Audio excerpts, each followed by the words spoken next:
Bonjour mes chers amis, nous allons poursuivre avec le chapitre 22, mais avec peut-être quelque chose de particulier. En effet, au milieu de ce chapitre, le chapitre 22, on va assister à un changement dans la formulation de tous les proverbes qui ont précédé, c'est-à-dire tous ceux qu'on a vus jusqu'à présent, et on appelle cette partie Divrei Chachamim, les paroles des sages.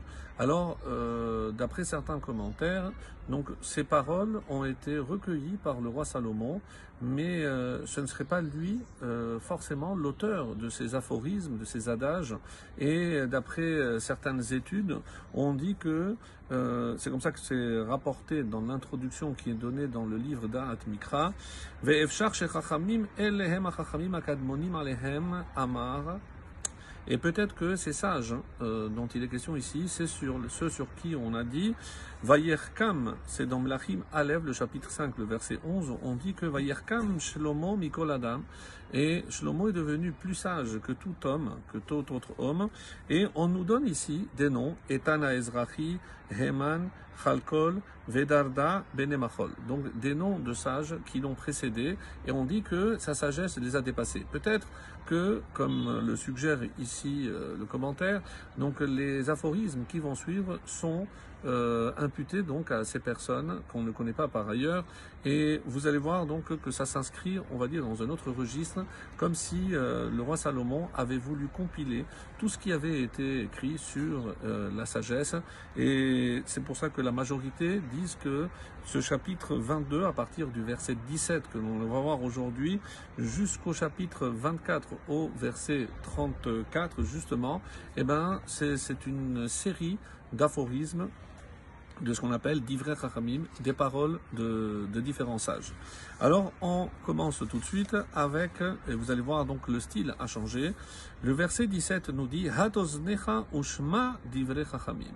Alors prête l'oreille, écoute les paroles des sages.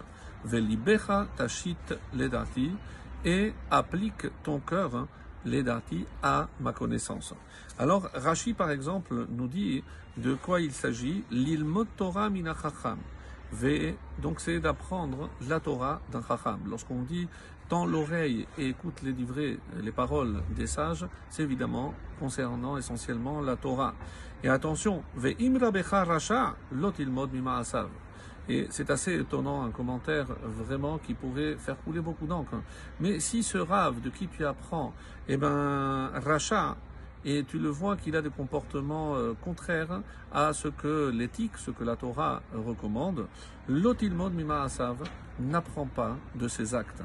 Donc ce n'est pas parce que quelqu'un a un titre de rave, quelqu'un a un titre d'enseignant, que parce qu'il a un comportement qui est complètement inadéquat, eh ben, je ne dois pas apprendre de cela. Metsudot David nous dit, tends l'oreille, mais ensuite il parle du cœur.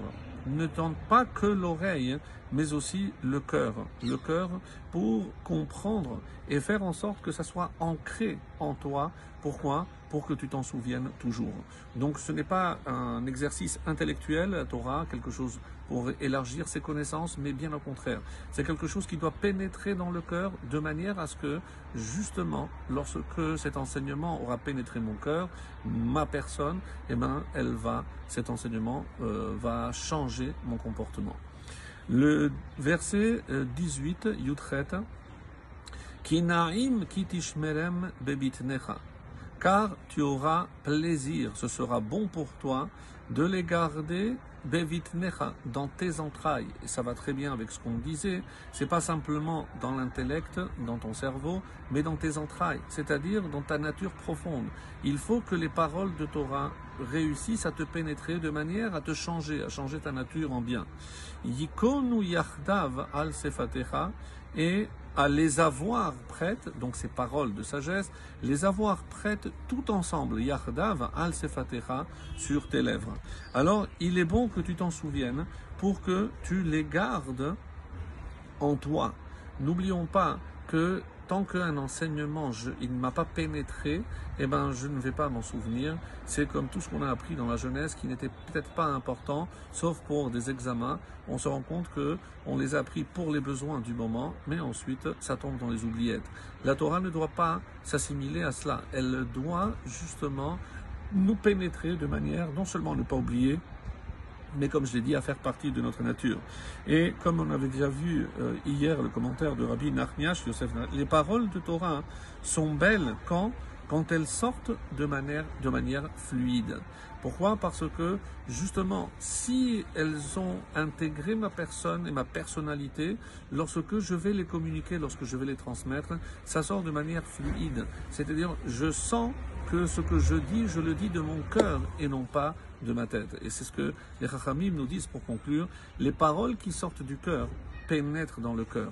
Mais lorsque je m'adresse à quelqu'un, donc à son cerveau, en essayant de lui expliquer la logique de la Torah, ce n'est pas surtout cette manière-là que nous invite ici Michelet à adopter. Au contraire, faire en sorte que les paroles qui sortent du cœur puissent pénétrer dans le cœur de notre interlocuteur. Excellente journée à tous.